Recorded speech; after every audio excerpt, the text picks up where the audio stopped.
Here, the Go Biz Guy, the podcast for entrepreneurs by entrepreneurs. So today I want to talk to you a little bit about why should you get in business? Um, it's interesting because the economy is driven by small businesses a lot. I mean, there's a lot of percentages out there that businesses are failing or succeeding.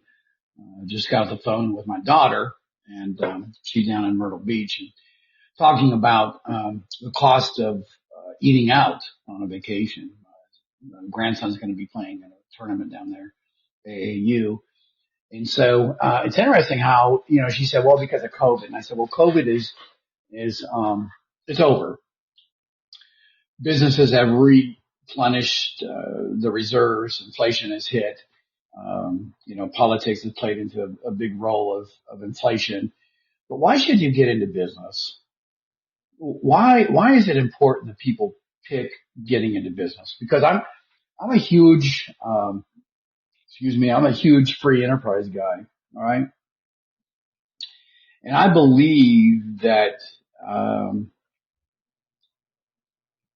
there's some wins in getting into business for yourself, and there's some losses. Okay.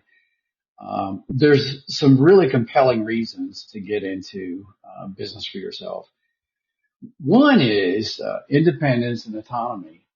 I think a lot of people, they go to work, 24/7, not 24/7, but they go to work 8 to 5, and some of them work, 14 hours. They trade time for money, and they get paid. They go into debt, and they put kids through college. Some of them make really good money. Some of them are scraping by. They have 2 or 3 jobs. So getting into business for yourself allows you to be your own business. You have the freedom to make decisions, set your own direction, creating something meaningful. Meaningful. That's the word. Um, it, Bottom line is to take risk. Okay. Getting into business for yourself. Entrepreneurship is not for everybody. It offers potential for financial rewards. Successful businesses can generate substantial profits and build wealth over time. One of the key elements is to have like passion and purpose for starting something that you're passionate about. Sometimes whether it's a product, service, or cause, kind of aligning yourself with your interests can bring purpose. I mean, I tell everybody. I have people talk to me all the time, and they say, "LJ, I got this idea," or um, I'm thinking about doing this, and I'm thinking about doing that, and so I will dig a little deeper, and I will tell them, don't wait, move forward, okay? Because creativity and innovation is part of the whole process. If you hold on to an idea for years and years and years, and then you become, not quite my age, but you become my age, and you decide that, I wish I would have done that. I mean, I've had businesses, I've had failures. I've been on the verge of bankruptcy several times. I mean, so I've taken risk. I've moved some mountains. I've created my own mountains, but I was creative. I've always turned on a dime when I've been in business for myself.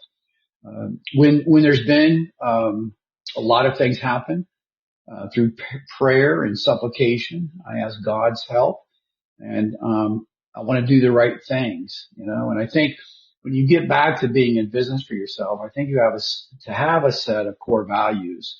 You have to like set your passion and your purpose around something that is incredibly fulfilling. Because when the trials and tribulations happen in your business venture, you're not going to have kind of I don't know, a rope to tie to the dock in order to help you. And prayer and supplication, reading the scriptures.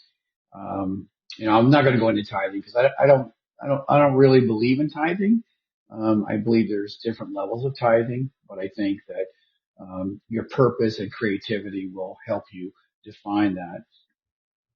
I think that businesses can have such a positive influence on communities. I think one of the most important things. I had a friend of mine that was going to be on a podcast, but he was having some difficulties, technical difficulties with his cell service. But he's very community minded, and I think that there's a combination of things when you talk about relationships and you talk about being in a business for yourself, being community minded. You're talking about a time management process. Um, and so you'll have a huge impact on customers and employees if you get to that point through social responsibility. I think one of the things that in order to make a difference, I think one, if you, just as a sidebar, if you ever get a chance to actually um, hire employees, I think you need to treat them like gold. I think large corporations, franchises have missed the boat in terms of training their core values to the company. And I've brought this up many times. There's a restaurant in Kentucky that, or they own 8 or 9 different restaurants, most of them Mexican, Latino driven food. And the nice thing about it is that every training period they have core values. They basically say, listen, if you can't adhere to our core values, then, there's the door. So it's not a hate love relationship, but I think when you talk about core values, I think you have to really relate to the fact that, if you don't have those core values laid as a foundation for your company, then I think things are going to go awry. I mean, you can see things go awry anyway, but I think in order to treat them well, and when you're not there, they'll act accordingly. So I think that's a sidebar. I think also is you need to continue to learn about being an entrepreneur. There's different aspects of being a business for yourself. There's marketing, there's finance, there's operations, and more. And if you don't know all that stuff, part of it's you're going to learn by doing. Some people start on a part-time basis and they just keep on doing a part-time gig until it becomes a full-time gig. Okay.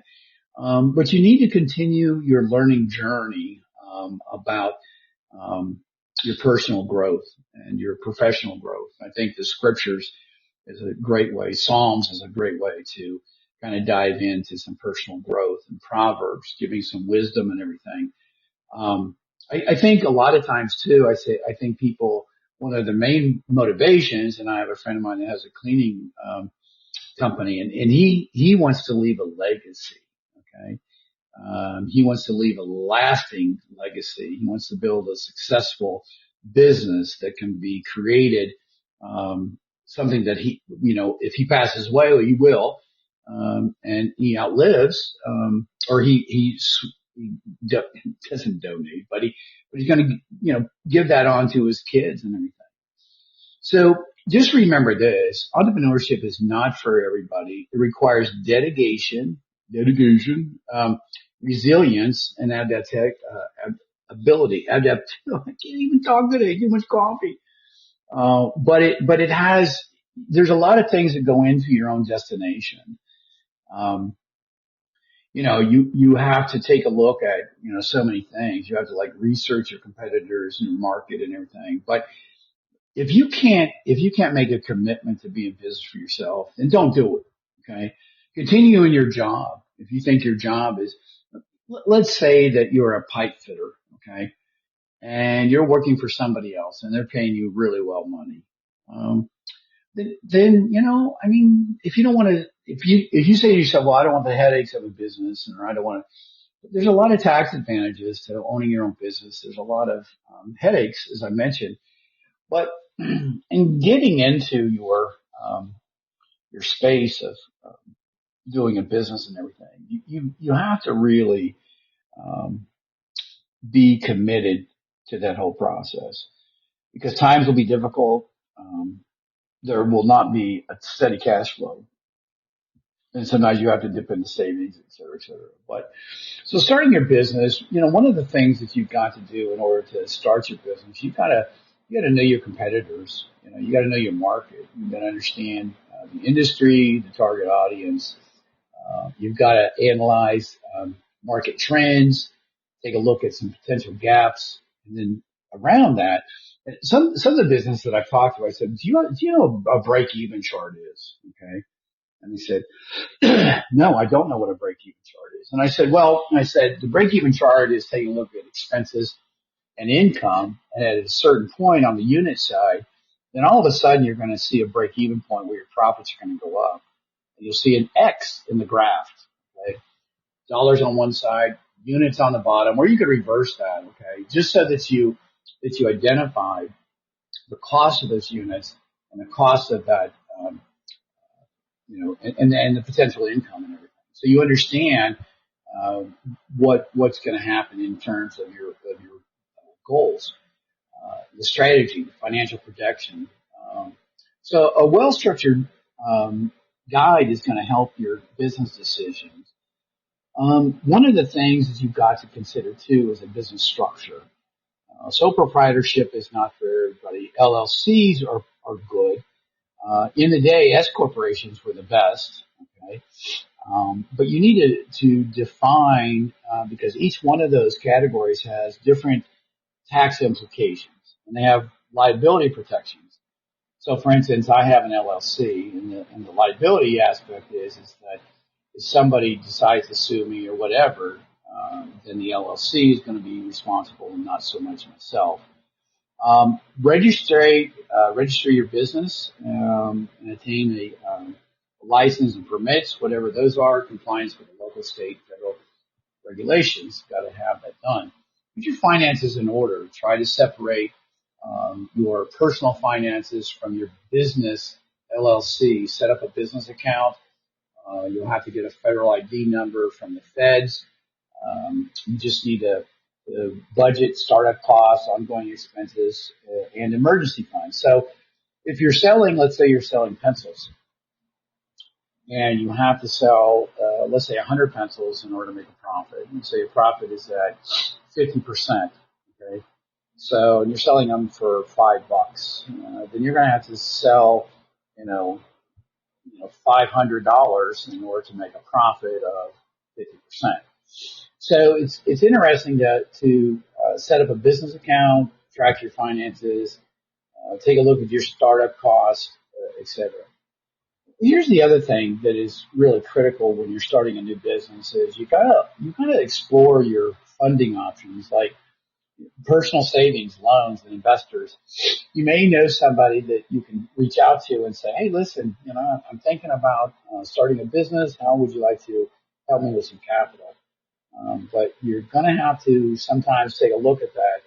And what I tell people is that if you decide to start a business, you start it on a part-time basis, don't quit your full-time job because you have a lot of benefits in that. Just reach the balance. But if you have enough savings and you have a year to live off of income and pay your current expenses, then go ahead and make that step. Go ahead and presume that everything is how do I say that, kosher, and you'll appreciate that. I would also suggest that you apply for some business insurance that helps you protect, from possible risk. Consider liability, property insurance, things that might, be wrong. Also, business tools. I'm telling you, you're going to have to invest in software. You're going to have to, just make sure that everything's intact. Software-wise, some people use CRMs, customer retention, and so they use different mechanisms in order to track their communications. They use software for accounting services. I know QuickBooks is a huge one. I'm not so sure that I recommend that. And then also surround yourself with some really good team members, like an accountant, attorney, excuse me, and somebody that can help you with the marketing. So what are some mistakes to avoid? Too much Sumatra coffee. So what happens if you so here, if you're neglecting your business plan and you're skipping a business plan, is kind of risky. And so if you set up all these goals and objectives and you don't take a look at your daily planner, you set out, if you have a daily planner and they meet your expectations on your strategies, then that's going to avail you to be consistent. So if it says, okay, I need to make 10 calls a day, okay, and I need to see 10 people a day in order to create this volume of business, that's after you've made a commitment. But if you don't do that and you only put like 1 hour or 2 hours in your business, you're going to fail. Okay? Inadequate financial planning, like I said, insufficient funds can hinder growth. But the other side of that is that you may have to just dig in and hustle more. Okay, I'll never forget the time that I was in telecommunications and I didn't know anything about the industry. And then all of a sudden, man, I went down and I gave pizza to the techs. I learned about the telecommunication industry. It was pretty cool. And then all of a sudden, I learned about telecommunications from them. I went out and I made 100 cold calls in Charleston, West Virginia. And after that, I had to make no more calls because I established kind of some sufficiencies that helped me understand that. What I'm saying is that if you don't understand how to plan startup costs, you're going to have, and if you don't have enough, you're going to have to bust your butt, basically. Okay, so you need to also monitor your progress. Got to stay flexible for some crucial success. Buying assets, avoid avoid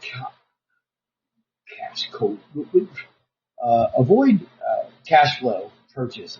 Okay, if you can start, like, I know a friend of mine started a pressure washer company, and all he did was start as a pressure washer and thing in the back of his truck, and he went out. Well, now he's full time in his business, and he's also buying trucks and buying equipment as the capital requires. Seek some advice from mentors. Okay, I love mentoring. I love to talk to small business owners. I like to talk to people that have ideas, industry experts, professionals. Ask for some guidance. And also, when you ask for some guidance, ask them about pricing of your product and ask them some financial stuff. But get involved with somebody that can mentor you in your business. Embrace technology, man, because this is something that you've got to embrace almost on a daily basis. And neglecting online marketing, utilizing social media, SEO, not understanding your research is going to play really a hindrance into you.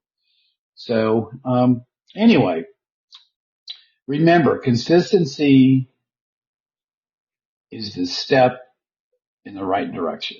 Okay, continuously adapt to your strategies, and don't make it a kind of a I don't know.